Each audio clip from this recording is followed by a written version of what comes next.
Bonjour tout le monde. Donc, je vais vous présenter aujourd'hui mes travaux de recherche qui portent principalement sur l'optimisation et le déploiement du workflow scientifique dans l'environnement cloud computing et l'aide à la décision. J'ai travaillé principalement sur 3 projets de recherche, mon projet de master de recherche, la thèse de doctorat et mon projet postdoctoral, qui portent principalement sur les axes suivants, génie logiciel et aide à la décision, l'optimisation combinatoire multicritère et la science des données et plus précisément le placement des données et le traitement des données intensives.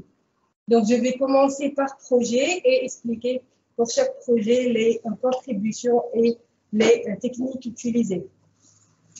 Donc, mon projet de master de recherche a pour objectif l'orchestration et des services web et l'analyse de la satisfaction des utilisateurs. Vous m'entendez comme ça? Oui, oui, on entend bien.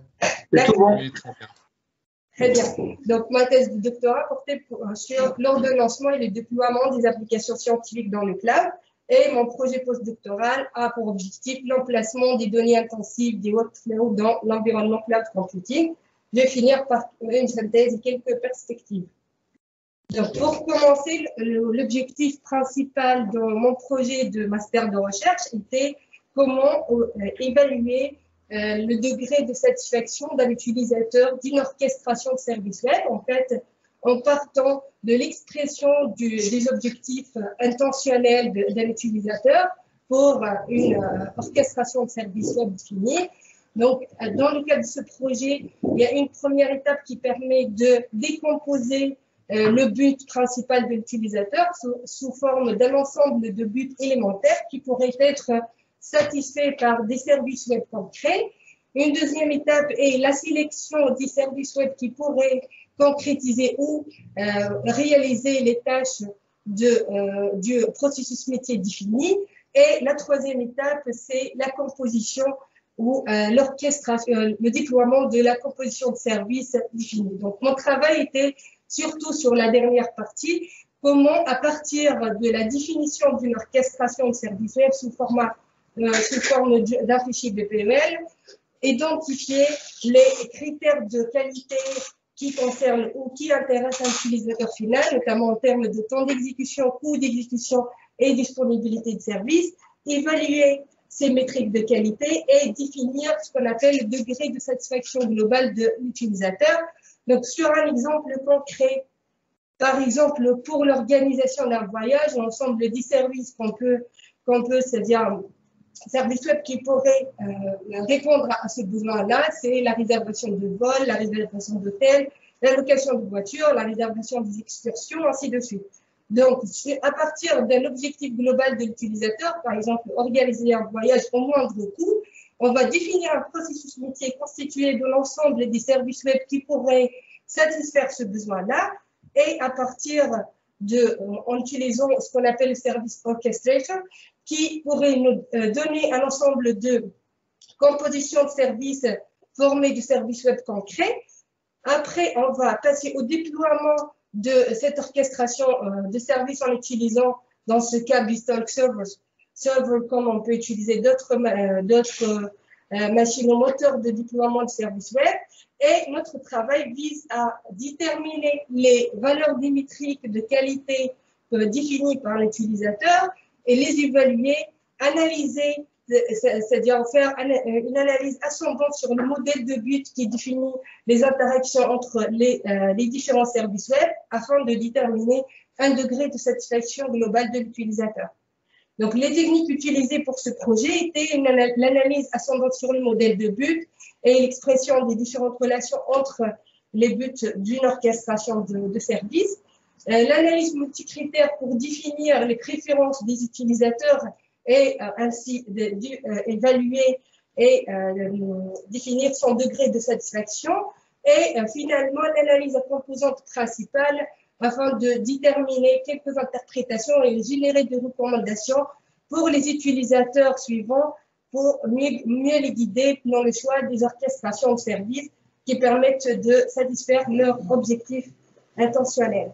Donc, à partir de ce projet, nous avons défini un nouveau objectif qui est l'objectif de mon travail de thèse, c'est comment analyser et améliorer les performances des applications distribuées de façon générale et non pas que les applications de services web, et guider les décisions des utilisateurs en termes de qualité, pour améliorer la qualité de service. Donc, mon objectif de thèse de doctorat, c'est l'ordonnancement et le déploiement des applications scientifiques distribuées dans l'environnement cloud. Donc, je vais partir d'un exemple concret de ces applications-là. Par exemple, le projet LIGO, c'est pour Laser Interferometer Gravitational Wave Observatory. C'est un projet issu d'une expérience de physique à grande échelle créée en 1992 et qui vise à détecter et mesurer les ondes gravitationnelles créées suite à la fusion d'une paire de trous noirs. Donc, ce projet vise à confirmer la prédiction de la théorie de relativité d'Einstein. Donc, pour mettre en place ce genre de projet, en fait, ils ont mis en place un ensemble de détecteurs dans plusieurs endroits aux États-Unis, notamment en Californie ou dans d'autres pays dans le monde. Ces détecteurs sur une large distance permettent de collecter des données des ondes reliées aux ondes gravitationnelles. Et ces données-là sont des tailles de quelques centaines de téraoctets par heure qui doivent être traitées selon un processus métier bien spécifique par un ensemble de scientifiques, 1000 scientifiques dans le monde entier qui sont, c'est-à-dire, ils travaillent de plusieurs endroits du monde. Et afin de traiter ces données-là selon ce processus, en fait, ce projet a été modélisé sous la forme d'un workflow scientifique. C'est une forme spécifique de workflow qui réfère à la gestion des données issues des expériences scientifiques à large échelle, donc d'une grande échelle. Donc, on peut distinguer principalement 3 types de workflows scientifiques. Les workflows qui sont intensifs en données, qui traitent des volumes de données très intensifs, ou intensifs en calcul, ou intensifs en mémoire ou en entrée-sortie. Donc, par exemple, pour le projet LIGO, on peut définir un workflow qui peut contenir jusqu'à 200 000 tâches, dont le temps d'exécution dans un cluster ou sur un environnement local peut dépasser une journée et qui traite du volume de données très important de l'ordre de 10 gigaoctets jusqu'à 60 gigaoctets. Donc, le besoin de distribuer le traitement de ce genre de workflow et utiliser des ressources du cloud computing est vraiment nécessaire dans ce cas afin de réduire la complexité de ce genre de workflow et améliorer les performances de leur déploiement. Donc, les problématiques liées au déploiement de ce genre de workflow dans un environnement distribué comme le cloud, c'est principalement l'ordonnancement, c'est comment affecter les différentes tâches du workflow aux ressources du cloud en se basant sur les objectifs de qualité ou les contraintes de qualité et les contraintes reliées à l'emplacement des données d'entrée du workflow ou les données de sortie. Donc, un autre besoin, c'est comment réduire la complexité de traitement de ces workflows en utilisant des techniques comme le partitionnement afin aussi d'améliorer son qualité de service ou réduire sa consommation d'énergie. Et finalement, comment personnaliser le processus de déploiement en fonction du contexte d'utilisation de ces workflows ou en fonction des besoins des utilisateurs finaux.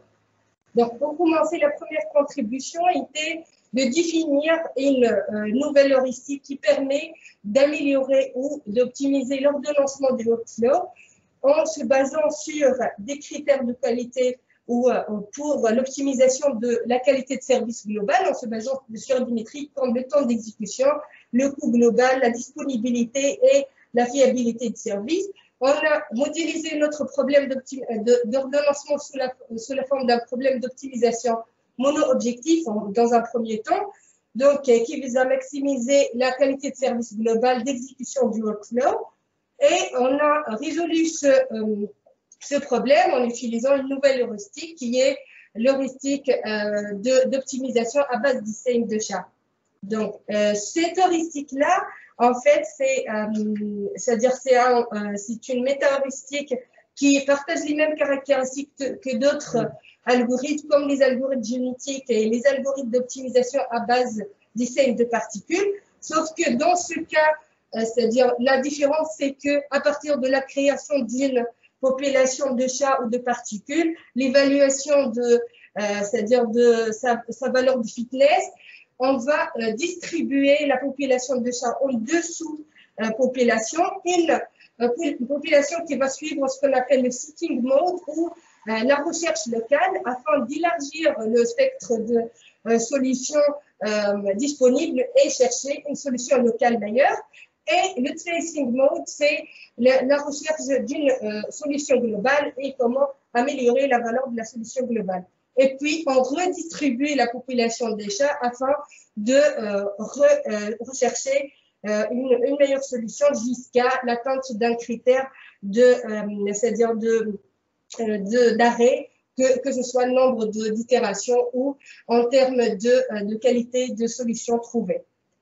Donc, nous avons proposé quelques extensions par rapport à la version originale de cette méta-heuristique. En fait, nous avons proposé l'utilisation d'une version parallèle, puisque, pareil pour les autres méta-heuristiques, il utilise une version parallèle qui permet de découper la population initiale de solutions en plusieurs sous-populations, en fait, afin d'éviter les problèmes de convergence prématurée, et l'utilisation d'un point d'inertie, donc qu'on a utilisé à partir d'une autre, c'est-à-dire d'une autre proposition de la littérature et qui permet, le point d'inertie, en fait, il permet de favoriser la recherche de solutions locales au début et de converger vers une meilleure solution globale à la fin. Et donc, ces deux extensions-là ont permis d'améliorer encore plus les qualités ou des résultats de notre algorithme.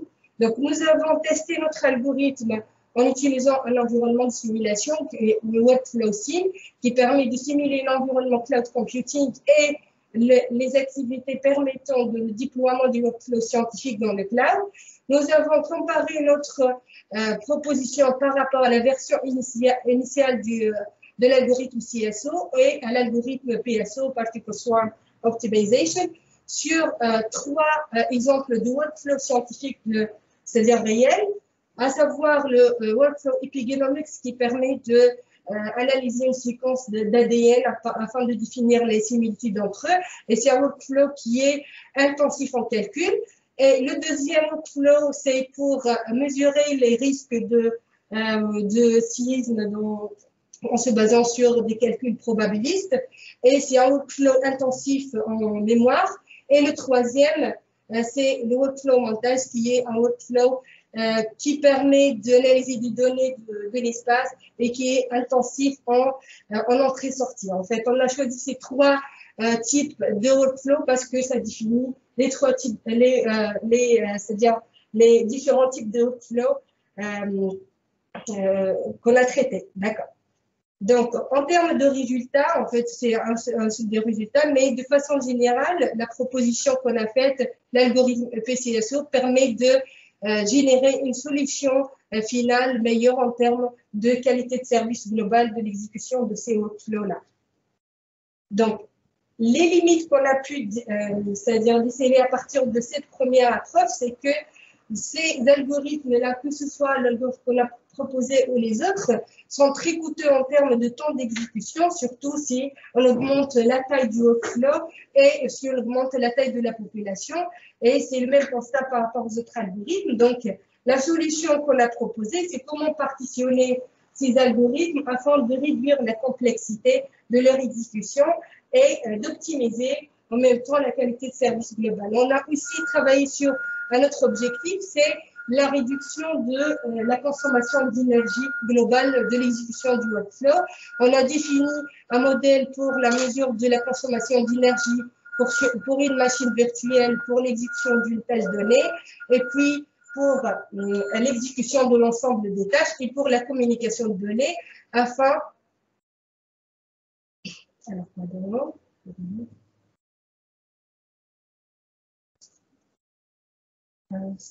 Voilà. Alors, voilà. Et l'énergie de transfert de données entre deux machines virtuelles pour mesurer l'énergie globale qui est la somme de des énergies d'exécution des tâches et de communication de données entre les machines virtuelles. Donc, notre objectif permet, en se basant sur la technique de Min-4 Max-Flow, de décomposer le workflow en deux partitions c'est-à-dire qui échangent le minimum possible de données et donc l'énergie de communication de données entre les deux partitions est minimale. Et donc, on va réitérer cet algorithme jusqu'à l'obtention d'un ensemble de partitions qui échangent le minimum possible de données et donc qui minimise la consommation de données ou l'énergie de consommation de données, de communication de données, pardon. Donc, nous avons testé cet algorithme de partitionnement et l'avons comparé à d'autres heuristiques, surtout une heuristique qui permet de paralléliser, c'est-à-dire l'exécution du workflow en définissant des partitions qui maximisent le temps d'exécution. Et à notre algorithme.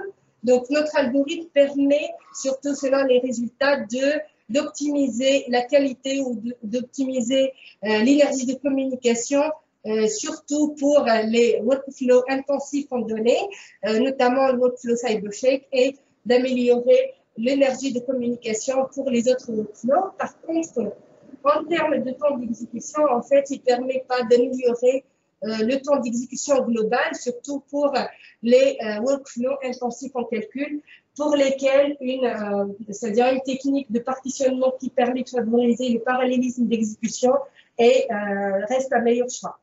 Donc, à partir de cette constatation, nous avons, c'est-à-dire défini ou nous avons réfléchi sur une approche globale qui permet de définir ou de personnaliser le processus de déploiement de ce genre de workflow en fonction du type ou des caractéristiques de chaque workflow et surtout son type d'intensivité, et puis en fonction des objectifs d'ordonnancement des workflows scientifiques qui, à partir des résultats qu'on a menés, varient selon ces critères-là.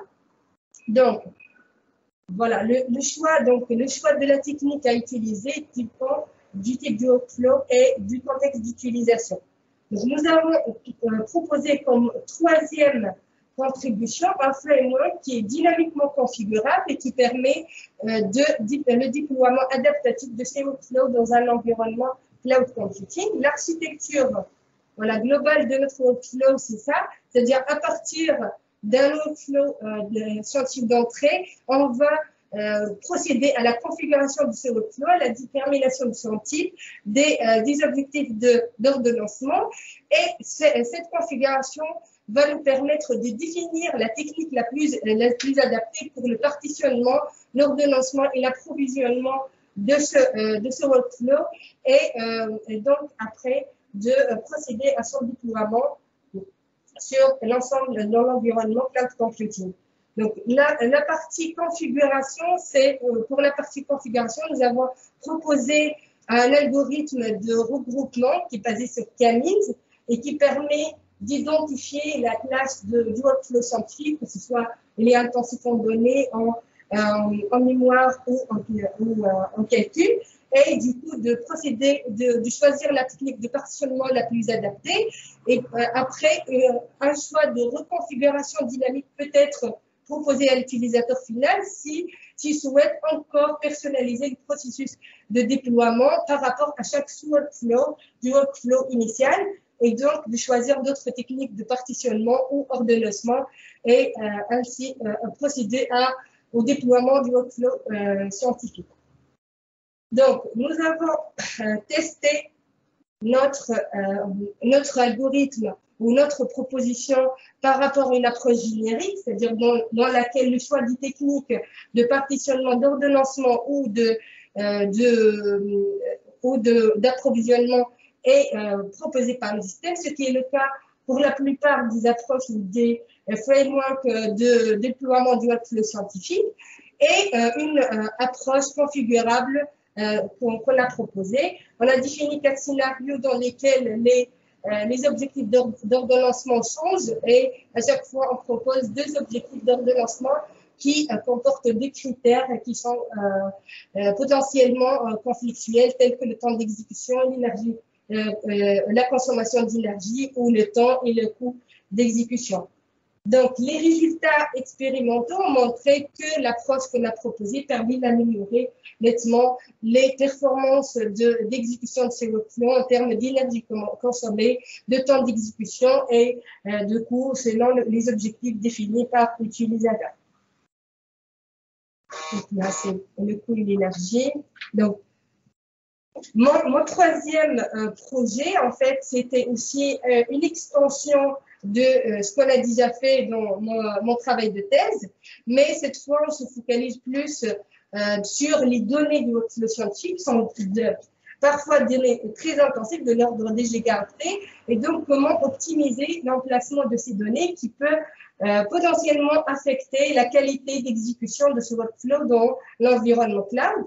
Les données d'un workflow scientifique sont généralement très volumineuses, de type hétérogène, peut-être des vidéos, des images, des fichiers, et sont utilisées de plusieurs tâches du workflow et inversement, et elles sont générées par ces tâches-là. Donc, il y a deux types de données, les données d'entrée qui sont, c'est-à-dire utilisées par le workflow pour le traitement, et les données générées au fur et à mesure de l'exécution du workflow et qui peuvent être, c'est-à-dire nécessaires pour l'analyse après des résultats ou non. Donc, l'emplacement, il y a pour certains workflows, il existe des emplacements fixes pour les données et d'autres, ils ont des emplacements flexibles comme sur des ressources de stockage du cloud ou autres. Donc, l'approche qu'on a proposée, ce problème de placement de données, c'est un problème reconnu comme un problème un peu complet, comment trouver l'emplacement de chaque donnée sur quel service de stockage. Et donc, le nombre de mapping ou d'affectation possible est très élevé. Et donc, c'est un problème d'optimisation. Donc, plusieurs approches dans la littérature ont été proposées, telles que les approches qui privilégient l'étude de corrélation entre les données, et donc de définir des clusters de données qui regroupent ensemble et qui s'exécutent dans le même c'est-à-dire environnement. Et ce qui résonne sur le volume de données, notamment l'approche de partitionnement qu'on a proposée, qui permet de minimiser le volume de données échangées entre les partitions, et sur ce qui résonne sur le nombre et la répartition des datasets. Donc, c'est résonne en termes de nombre de communications ou nombre de dépendances entre les différentes activités de chaque workflow. Donc, les algorithmes utilisés généralement, c'est les métaheuristiques ou les algorithmes d'optimisation tels que les algorithmes génétiques, le PSO, les ASIO, ainsi de suite, ou d'autres algorithmes spécifiques. Donc, dans ce cadre, nous avons proposé une nouvelle solution qui permet c'est-à-dire d'optimiser l'emplacement ou l'ordonnancement du workflow en termes des tâches, mais aussi d'emplacement de données. En fait, on a dupliqué les vecteurs ou la taille de la solution pour à la fois, c'est-à-dire définir l'affectation des tâches vers les ressources d'exécution et l'emplacement des données sur les ressources de stockage de données. Et l'objectif nous avons modélisé ce problème sous la forme d'un problème d'optimisation multi-objectif qui vise à optimiser le temps d'exécution global du workflow et son coût d'exécution. Nous avons utilisé l'algorithme CSO qu'on a défini avant, que nous avons étendu pour permettre la résolution des problèmes d'optimisation multi-objectif.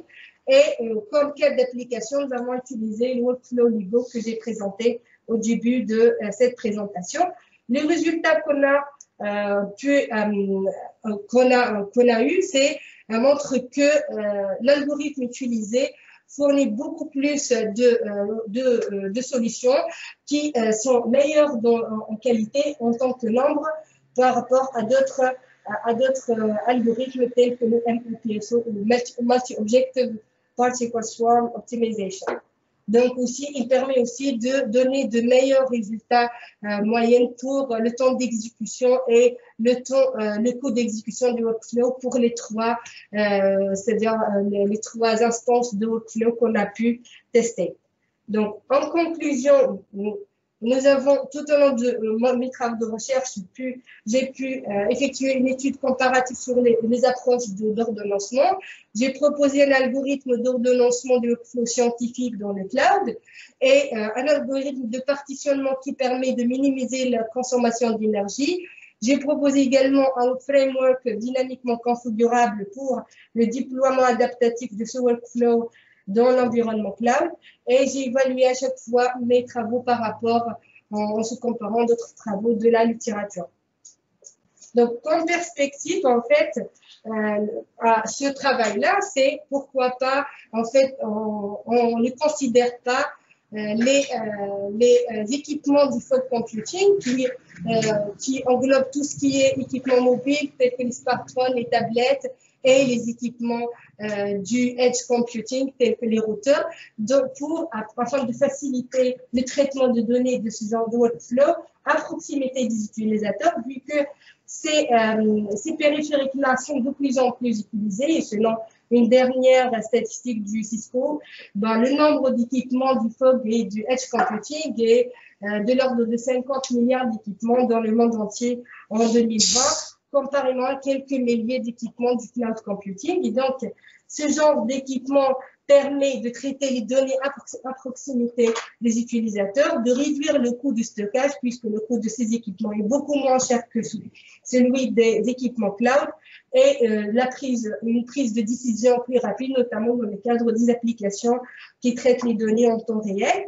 Donc, les limites d'utilisation de ce genre de périphériques, c'est que ces périphériques sont généralement de type hétérogène. Enfin, on a besoin de plus de protocoles standards pour la communication entre eux et l'exécution de l'analyse de données. Certains sont conçus pour des tâches particulières et la capacité de stockage est généralement limitée sur ce genre d'équipement. Et donc, il faut étudier une connectivité variable également pour certains d'entre eux. Et donc, c'est-à-dire l'objectif global, c'est comment exploiter les avantages de ce type de ressources pour l'analyse des données intensives dans le cadre des applications de santé, de smart cities ou pour les voitures autonomes, et partitionner les tâches ou les datasets sur plusieurs périphériques du Edge afin d'optimiser leur exécution aussi. Il faut aussi penser à la sécurité de données si on va utiliser ce genre de périphérique et comment définir des protocoles de communication qui permettent d'exécuter des tâches ou de placer des données sur ce genre de périphérique sans toucher à la sécurité des données et aussi principalement optimiser la qualité de service et ou la consommation d'énergie de l'application globale.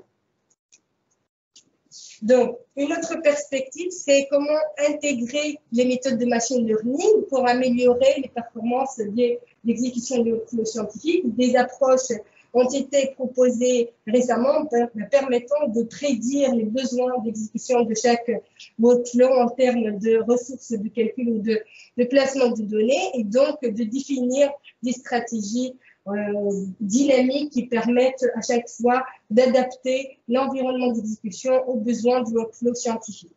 Voilà. Merci beaucoup.